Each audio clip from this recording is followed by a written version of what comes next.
Disciples of Jesus look to the future. Listen to me, vision without action is merely a dream. Action without vision is a waste of time, and vision with action can change the whole world. He will speak to you. The question is, are you listening? Stats go into. And I will say for the next question as we continue to move forward. Yeah, sorry. Who made other players better? Oh, that's easy. Arguably, greatness isn't something you just possess within yourself. It's what you create in others around you, correct? So would you guys like to start off by defending who made other players better? Well, points already made. He made Kerr great. He made Paxson great.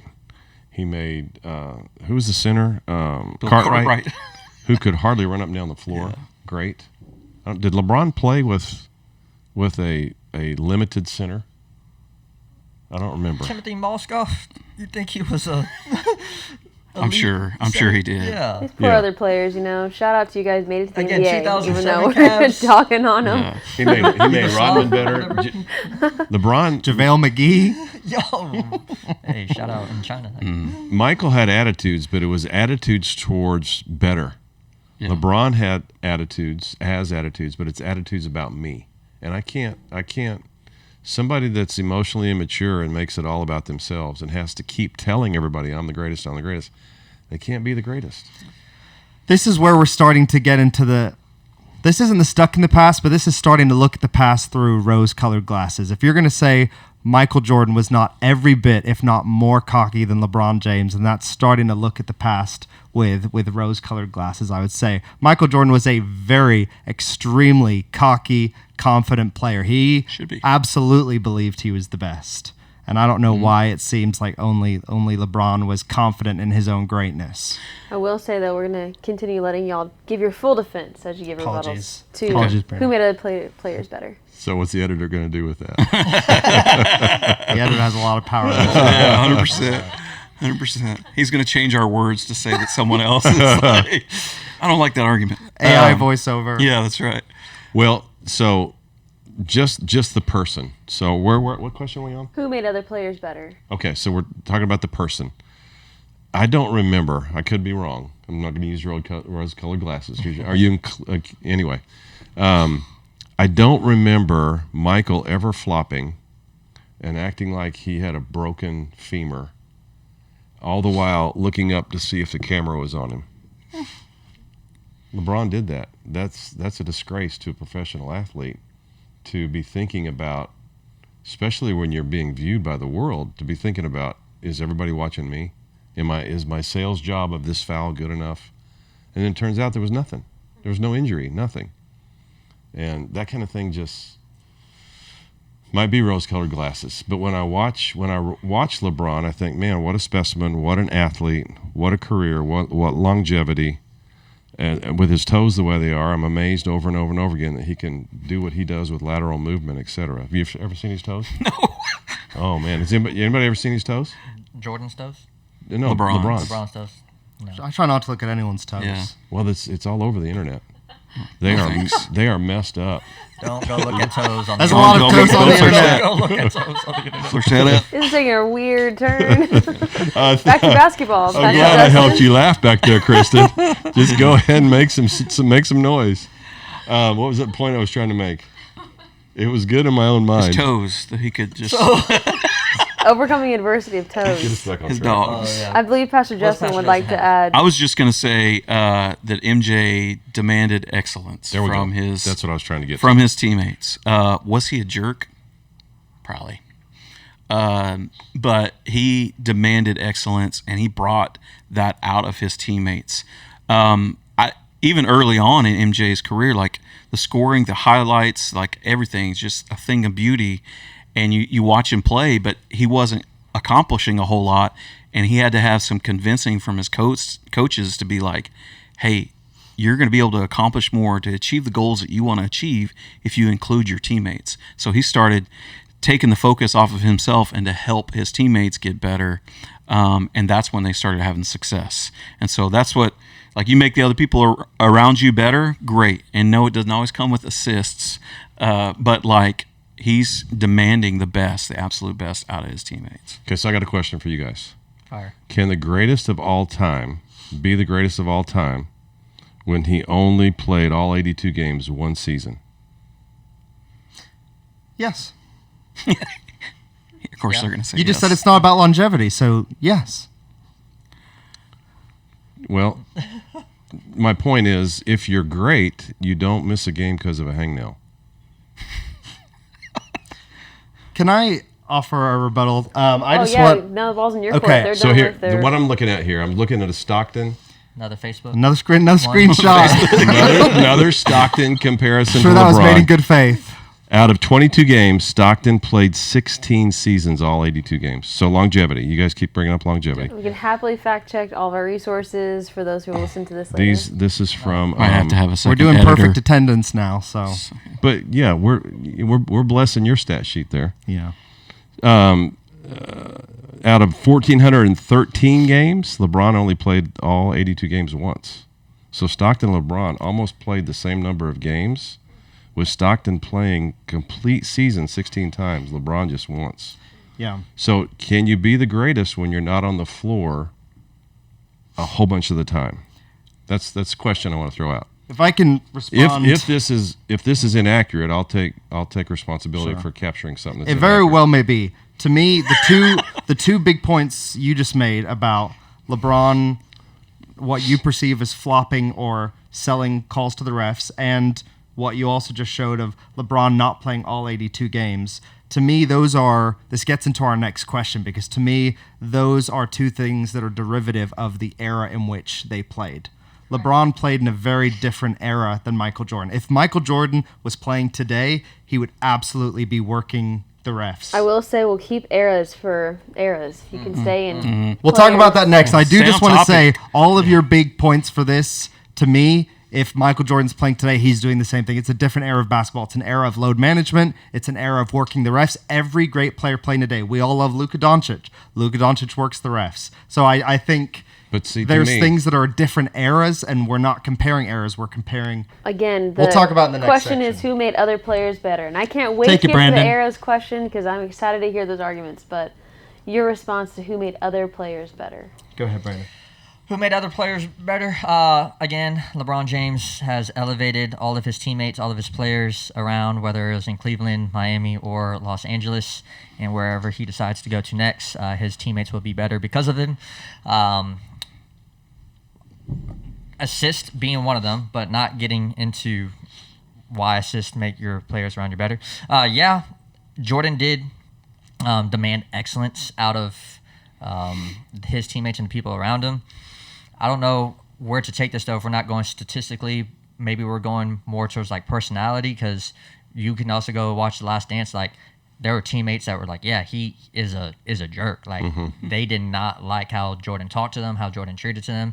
So if you go personality-wise, LeBron James has done nothing but speak words of life and edify his brothers that he's played with, and has built them up with, like, words of love and encouragement. So if you want to go personality-wise or character-wise, he's only spoken up to all of the guys he's played with. But again, basketball-wise or statistics-wise, like, he's carried people that had no business in the playoffs, no business in the finals, all the way to the finals because of not only his level of greatness, but his ability to elevate everyone else's game. It is, again, you look at other players, other analysts, people will say that LeBron James has the highest basketball IQ out of anybody that's ever played the sport of basketball before. They call him Le GM because, like, he sees the game in a way that no one else does. Not only is he the greatest player on the court, the greatest all time on the court, but he's been, like, for all the teams he's been on, also the coach of the team. Jordan got to ride on the back of a Hall of Fame coach for his career. LeBron James, Got him fired. who's not when they was there, after they left, and they're like, yeah, now our teams are back down to 21 teams.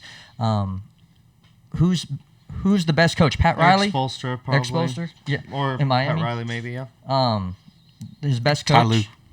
What about JJ Redick. Mavs legend, JJ Redick. Yeah, LeBron didn't have a Hall of Fame coach. Not only was he the greatest player, but basketball IQ and mindset, he's able to get people into positions and play at a higher level than they would on their own or even with their coach, because LeBron just sees the game better. And again, you can go on to just any sports show and people will talk about the high regard of LeBron's IQ. So I'm not going to disagree with that. Who was the coach in Miami when LeBron was there? Spolster. Okay, that's what you guys just said.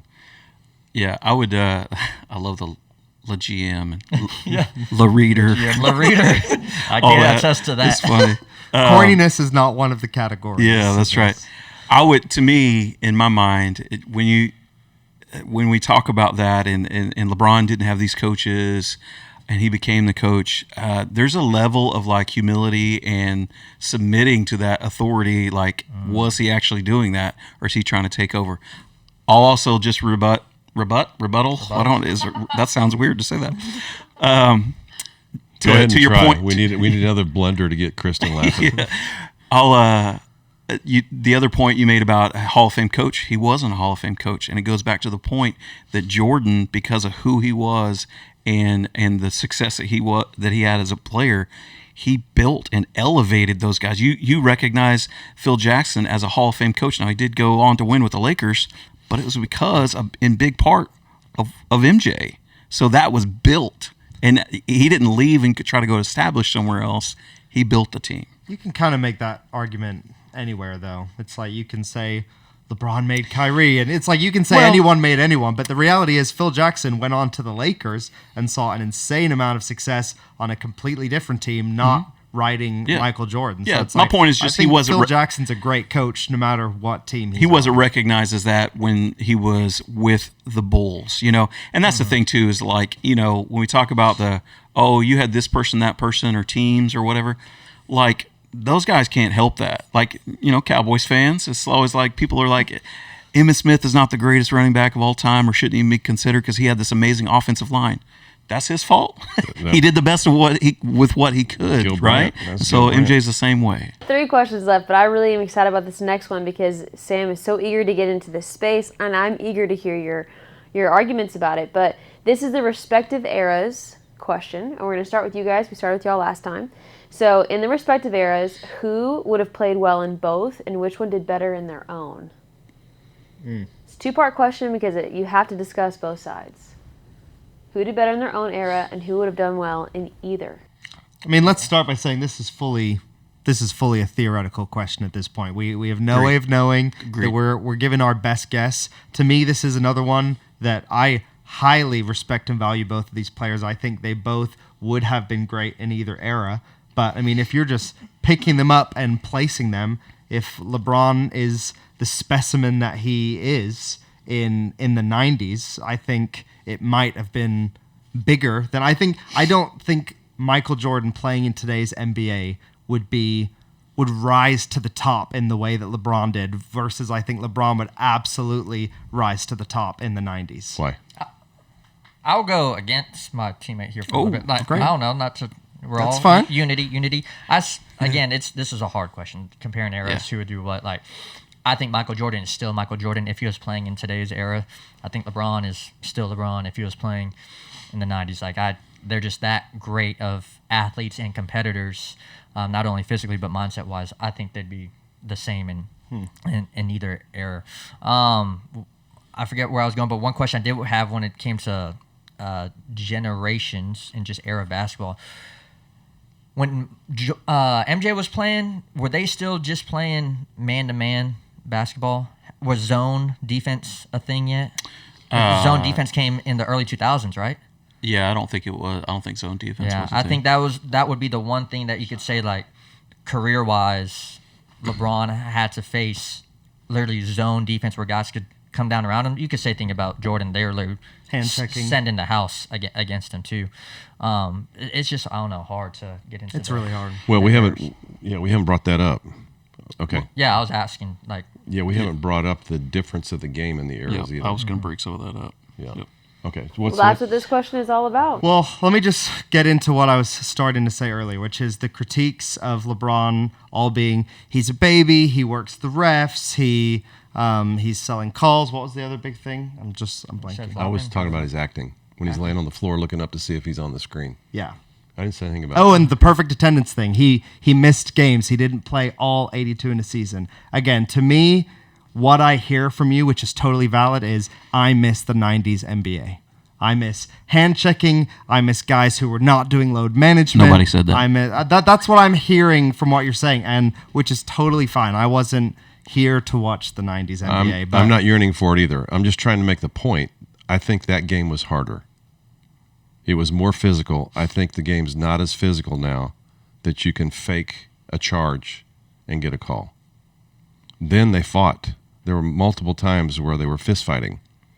And so I think the era that Michael played in was a harder physiological era on the people's bodies, on the players' bodies. It's much more geared now toward offense. That's the point I'm trying to make. Harder in a sense, but I think your average NBA player has way more talent and skill today than 30 years ago. Agreed. I think LeBron's playing against way tougher opponents than Michael Jordan was 30 years ago. So, yeah, the rules were different. It was more of a physical game, but I think LeBron James is doing what he's doing against better players than who Michael Jordan was playing against. Yeah, because, again, generations, the style of game, style of play is harder, but there's a stat out there that in MJ's, I don't know if it was career, it couldn't be career, but playoff runs, finals runs, he only played against one other player that averaged more than 25 points per game in the playoffs. LeBron has faced a dozen and a half players that all average 25 points or more. So, like, the level of competition that LeBron has been playing against, statistically, was harder because he's going against guys that are dropping 25, 30 a game. But again, it's hard to compare that against errors. The game has changed. Offensive numbers are skewed. So, but statistically, like that is the case.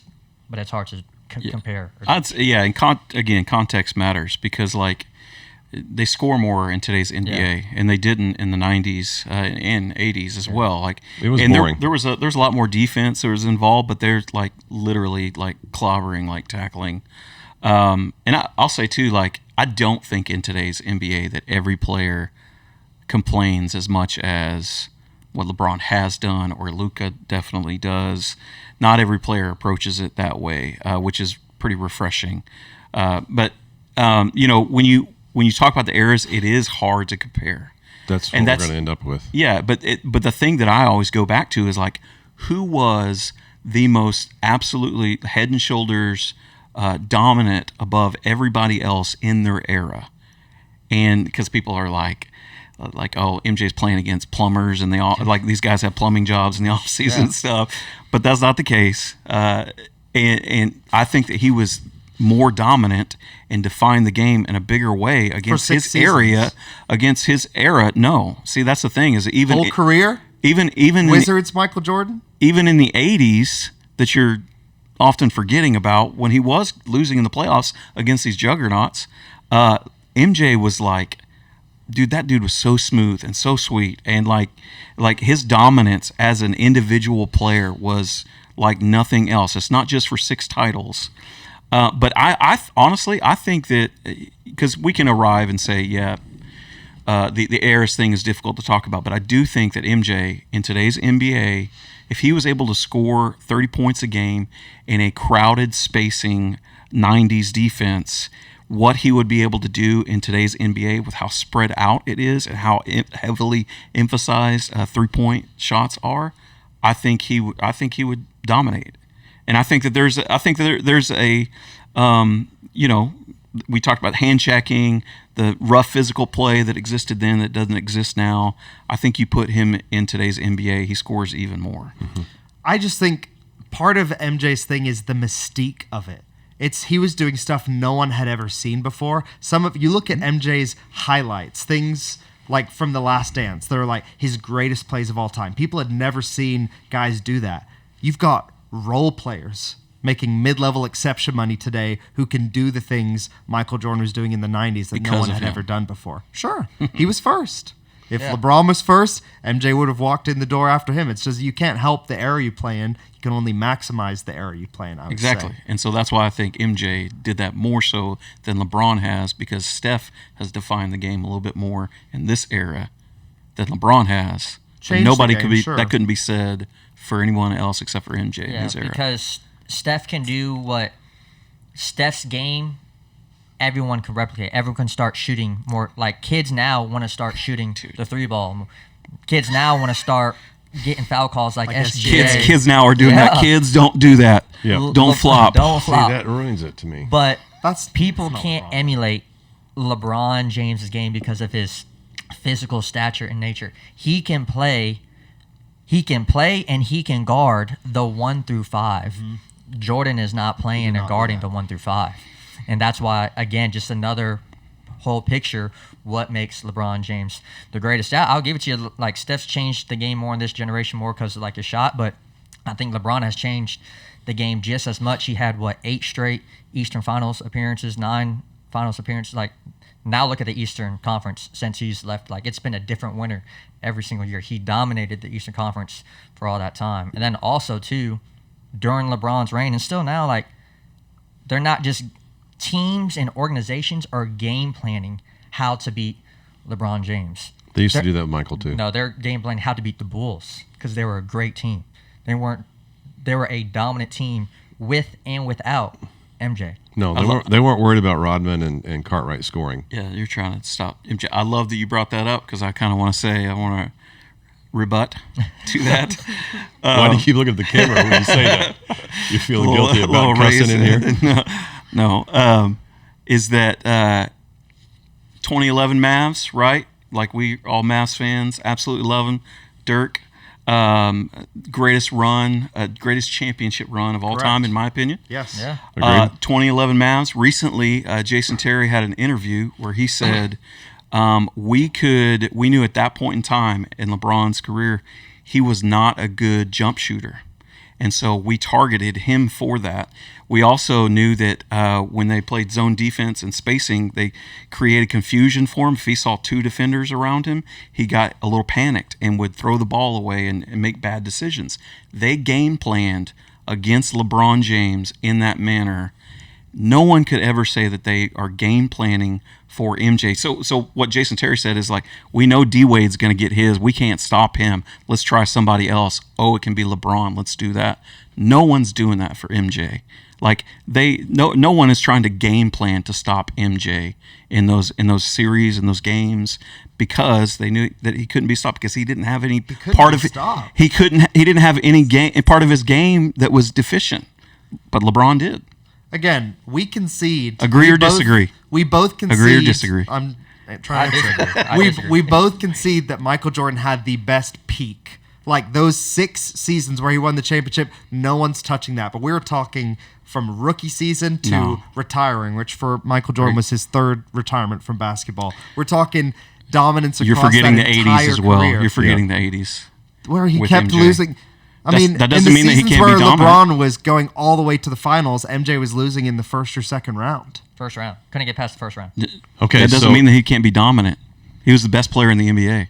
Well, let me get to the next question. So, who overcame more adversity on and off the court? And we'll start with you guys. LeBron ran from adversity, just went to another team that had good players. Indeed, he did. Yeah. Michael got bored. There wasn't enough adversity, so he went to another sport. Sure. I think the minor league baseball thing hurts you more than it hurts us, but that's fine if you'll go down that route. I don't think so. But, like, I was just wanting to see if I could get one of you to interrupt. I thought you would, but you didn't. It was just It's your too turn. weak. It's your turn, Pastor. you got anything else? No, that's Okay. all. I don't have anything other than I just want to stir the pot. This one is kind of, at least for me, like, I know LeBron went through a lot as a kid, not having dad in his life. Michael's dad was shot. And MJ's dad was murdered, and so that was a big reason why he went to baseball.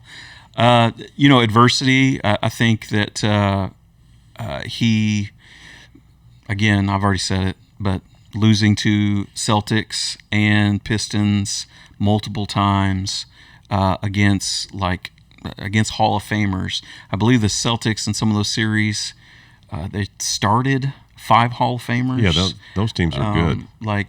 That's pretty legit. Parrish, so McHale, Bird. This category to me is kind of like, it could go either way. It is on and off the court. So let's talk about on the court for a second. How many teams in NBA history have come back in the finals down 3-1? How many teams? One. LeBron James's Cleveland Cavaliers against, in my opinion, the second greatest team of all time, the 2010 Warriors. The first being the 90s Bulls, which your boy was on. So that's sort of my thing is MJ played on the greatest team of all time. LeBron took down the second best team of all time with a lot less help than Steph Curry had over there. You think the 2016-17 Cavs rivaled the Warriors that year in talent, the 73-9 Warriors? You know, Kyrie and LeBron had 41 points in the 40s. I think they both had at least 40 points twice in that series. So, I mean, great player. Like, yeah, great. You bring up the Mavs. So, obviously, the Mavs, who we all love, beat LeBron in 2011. What did LeBron go and do the next 2 seasons after that? Back-to-back titles. He did, and then he lost another one. He couldn't do a three-peat. So I say 6 rings. You're going to say the Bulls' peak team. That's why. Bill Russell, 13 rings. Yeah. Okay, so why isn't he in our conversation? Yeah, why isn't Robert Ory, who run? We're saying it's not all about rings. It's not all about rings. We have it. Finals wins. We're not saying that either, but you have to consider it. Yeah, absolutely. Part of it. Team success. And to be honest, I think that's one of the highest considered. Like, if you're going to be considered the greatest of all time, you got to have a good amount of championships, along with other things. But you got to say that you're the best. Yeah. Several times. Rings help to build that argument, build that resume. Do you all have any other final thoughts on who overcame more adversity on and off the court? I do want to talk about off the court really quick. Yeah, let him have it, because I got some off the court stuff. Yeah, I just want to say LeBron James was a teenager. Pastor Brandon's a youth pastor. He knows teenager. He was 17 years old, didn't grow up with a father, kid from a small town in Ohio, Akron, Ohio, and he got deemed the chosen one when he was in high school. He had all the pressure on the world on his shoulders. He didn't even go to college, came straight into the NBA out of high school at age 18, and has done what he's done. He had all the pressure on top of him, and he overcame all that adversity and actually managed to exceed the expectations placed on him, which is something Michael Jordan never had to do. LeBron had to do this in the social media era where everything is scrutinized, everything is recorded, and he has had a near flawless record with all that in the social media area of scrutiny that Michael Jordan also didn't have to play in. You know, PJ, you love when there's great strong men in the house and they lead their families well. And yeah, I'm thinking more about Sam in that regard. When you look in the culture today, but then you look into like sports culture, like, man, a lot of times these like great athletes, these like, you know, rise to these high levels, like they make some mistakes in their life. LeBron James has undoubtedly, like unquestionably by media and by people, has been a great husband, has been a great father. So this is almost like maybe a lack of adversity, but you know, a great family doesn't come without challenges. So like he's had to face those adversities while still being very present in his family's life, very present in his community. I think goes, if this even gets into like the greatness thing, but we said on and off court adversity. So I think just his upstanding character in the limelight says something as well. And with that, I actually think it transitions us perfectly to our last question, and that is who did better with their character, spotlight, and influence as a player? And I'll let you guys both answer, and then we'll go into our closing remarks. Who's going first? I believe y'all started with the last question on adversity, so you guys can start with this one on spotlight. Brandon, I think you just said a lot of it. 23 years under probably the brightest spotlight any athlete has ever been in world history.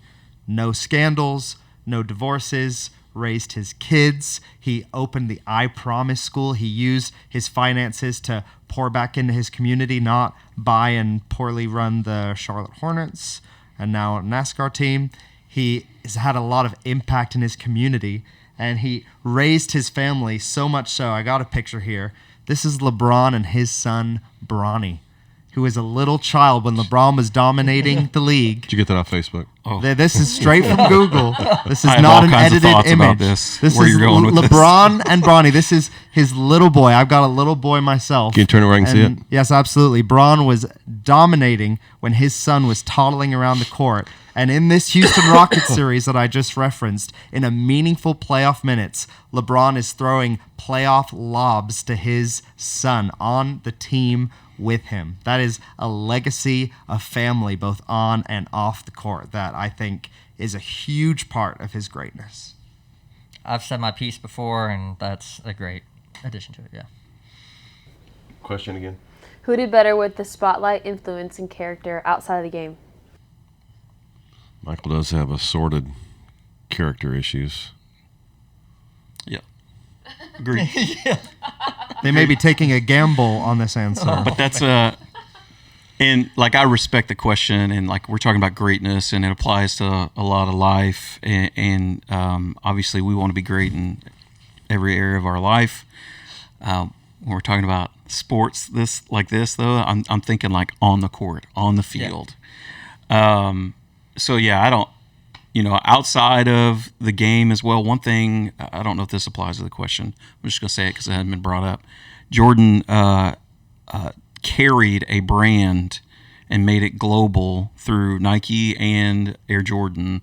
And, we talk about the I Promise School, all that kind of stuff. Like these are some of the things that he's done. But to me, like I'm trying to consider what happens on the court, what happens on the field to make that person the GOAT. Yeah. Sure.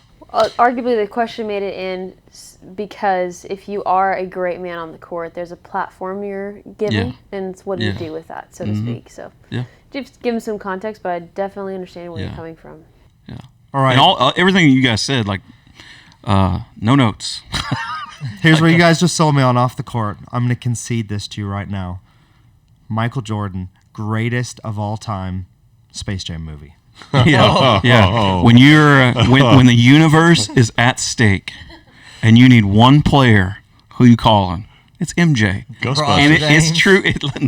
And it's true even in basketball. Like MJ's a finisher. LeBron is not. When they I'm won talking in about 20 basketball. I'm talking about Hollywood. I'm talking about Yeah. movies. When they won in 2016. Better quality I don't know. script and Bring it back directing to of the a court. movie is all I'm saying. Yeah. They won in 2016. Kyrie has the ball in his hands. He's the finisher, not So the LeBron. Kyrie shot's the most famous play from that game? Most iconic It's play from gotta that be a- game? So the block won them Blocked the by game. James. The block won them the Blocked game. by James. The block won them the game.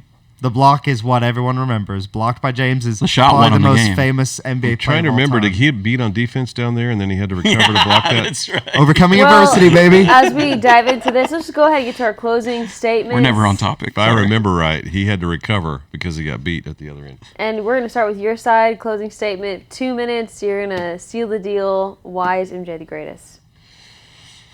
MJ's the greatest because he won the most rings, because he had least star players with him, because it was a tougher era, the physicality, which is a word that just came into existence recently.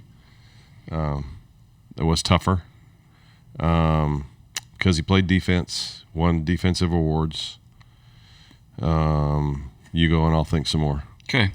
MJ has 10 scoring titles, 5 MVPs, 6 Finals MVPs. He won the Defensive Player of the Year, 9 First-Team All-Defense. Highest career regular season scoring average was 30 points a game. And so LeBron has 5 first-team defenses, no Defensive Player of the Year, 1 scoring title. And again, I think I said this already, but Jordan was the greatest two-way apex predator that we've ever seen in the game. The arguments often, like you guys said, you got Scotty, you got these guys around. LeBron had D-Wade, which, by the way, was the best player on their team on the first year that they were together. Chris Bosh. He had Chris Bosh. He had Kyrie Irving, Kevin Love. He's had Anthony Davis. Like all of these guys. So it's not like Mavs legend Anthony Davis. R.I.P. Luka. Like he's had help around him. So I think all of the body of work, LeBron is a great player, but he is not the greatest of all time. And to be able to be called the greatest of all time, you've got to have a really great amount of titles that you win. And it's not just about finals appearances, because the goal is to win. And so I think MJ takes the cake. Tougher era. That's what I would go to. Tougher. Best player and a tough player. And a Start tough off, LeBron James as a current active player in the NBA is already inducted into the Basketball Hall of Fame. As an active player. He has Hall of Fame career in Cleveland, Hall of Fame career in Miami, Hall of Fame career in Los Angeles, potentially a Hall of Fame career wherever he goes next, wherever you're going. I'm going to LeBron. He has. That's a home He's run. not a Mavs fan. He has, again, he plays, no other player like him has played and dominated in positions 1 through 5. He can play them all. He can guard them all. He has single-handedly led his team in the playoffs in every major statistical category: points, rebounds, and assists against teams that have had 3+ Hall of Fame players. LeBron has just simply been a more dominant player against a more dominant field of players, and he's just met expectations, surpassed expectations his entire life, and longevity does go into it, but that's a part of what makes him the GOAT and what makes him the greatest to ever play the game. Here's how I want to close. LeBron James reminds me of someone else I know, you, Pastor Jeff. Huh. When I think of your greatness as a pastor, Okay. I think about your durability, your versatility, the way you've overcome adversity over the years. I think of the way you've made people around you better. You've elevated people around you, given other people the spotlight. And most importantly, I think your greatness is found in the legacy of your children. Your children are alongside you, doing it with you. That's, Man. for me, when I decided LeBron was the GOAT, when I saw he's not only still doing it at this level, he's got his kids raised up to this level with him. That's what I think about when I see you and your greatness in ministry. So I just want to say, if anyone reminds me of LeBron James, it's you, Time. Pastor Jeff. PJ. Wow. LeBron James. 1 second over. That pull you Thank over you, to the bud. I just side. want Thank to you, bud. applaud that whole I- argument. Good job, I'm everyone. completely erasing you, making fun of me of getting stats off Facebook now because of the final blessing. Well, found a blessing to make his point. Crafty, I will say, very smart. Also very honoring. Was that Okay. spontaneous or did you plan that? Oh, it's absolutely Thought of it in the planned. shower this morning. Absolutely planned. Thank you. Here's what I love I'm that we honored have and blessed. insight to for everybody who's going to listen through this podcast. Like, if you want to know how thoroughly we will discuss things, even on a theological standpoint, thoroughly. We discuss things thoroughly. We can disagree. We can have different opinions. And we truthfully do have a lot of healthy conflict in our church family and on staff. So it's a fun little insight, even though it's about basketball. It's a fun little insight. But I would love for you guys, as we get out of the conversation of basketball, just truly speaking to greatness. How are you each pursuing greatness in your life right now? And that's our last statements, and we'll wrap up this conversation. Well, I want to just add one thing real quick. So you can disagree, but don't be disagreeable. So you just saw disagreements, but we weren't disagreeable. And that's so important. And in today's age, it's almost like you can't even disagree without feelings being hurt, without it being hate speech. It doesn't need to be that way. In the body of Christ, we need to be able to come, let us reason together. As iron sharpens iron, that means that there's something rubbing against the blade to make it sharper. So it should be in church life that we're able to disagree, but keep a spirit-filled attitude and have fun with it. There was lots of laughter here today in spite of the fact that we're convinced that what we think is right. And so I just want to throw out, real strength comes when you can disagree but not be disagreeable. And that's important. That'll help your marriage. That'll help your family. And so when you sense that there's something coming into it that's going to make it disagreeable, take a second and pray, or say something funny, or have a verbal blunder. But do something so that it doesn't become a sinful issue. It doesn't have to be. You can have disagreements without sin being a part. I just wanted to get that in there. Great. So pursuing greatness in your own space, Sam. How are you pursuing greatness? It's a great question. I do think greatness is defined by the success of those around me. So I think if I'm living a life of greatness, my wife is living a better life, my son and my future kids are living a better life, my friends, my colleagues at work. I want to be one who elevates those around me and continually grows in the things that I'm doing. I want to not stay stagnant, always try and get better. So, yeah. Brandon? Pursuing greatness, my life right now. I mean, yeah, kind of like what Sam said. You know, we're at an age in our life and a stage, like a younger stage in ministry, where, you know, man, I want to surround myself with some guys that have had great impact in ministry, some successful longevity in ministry. Like, I want to be able to learn from y'all. So thankful for y'all to, you know, be able to stand on y'all's shoulders and just be able to go further in places that I will never be able to because of your faithfulness, your obedience, your willingness to pass down your wisdom. So I want to surround myself with wise counsel, surround myself with guys that have done it, you know, before me and done it longer, because all of that is going to impact my ministry now. All of that is going to impact the husband I can be. All of that's going to impact the soon-to-be father I'm about to be. So pursuing greatness in my life means that I have people that I can learn from, guys like Sam that I could run this race with, and then, you know, because it's going to impact the youth ministry, my marriage, and my family. Amazing. Pastor Jeff? Well, I have enjoyed this spirited and fun interaction with spiritual sons. When God gave me the call when I was 53 and gave me the next 40 years of my life, greatness for me will be obeying what he called me to do and finish it well. Finishing well is becoming harder and harder, it seems like, in ministry. But I want to finish well, and I want to leave a legacy. That'd be greatness for me as well. Most of all, greatness is being an honorable son to my Heavenly Father. Mm-hmm. So not to spiritualize it too much, but I really do think about, am I pleasing my Father? Mm-hmm. And I'll be sure I do that. So That's good. Well, Pastor Brandon, I think a lot of the same same for me is that just trying to surround myself and be in community with especially other men that can make me better, you know. So a better leader, a better husband, a better father. And I'm really like focusing in especially on being a great husband and a great father. I fail a lot at it, but I feel like that's the pursuit that I'm really trying to get better at, so that I can, like even what I talked about earlier, like elevate the people around me, make them better when it's time for me to leave this earth as well. So like that's my main focus right now, and God's continually molding me and showing me where I do fail, and I'm trying to pursue just being great all around in those areas. Yeah, amazing. Well, thank you so much for bringing your debate to this conversation and for speaking greatness over the people listening, about sharing how you're pursuing greatness in your own life and inspiring them to do so for themselves. They may not be the next LeBron James, but people need to know that they can be great to someone. And who won today? We'll let all the listeners decide. Really, the ball's in your court. Like, share, comment. Yeah, you can totally vote on social media. I would love that. That'd be hilarious. But anyway, that's all we have today. I hope you learned a lot about how to grow in greatness in your own space.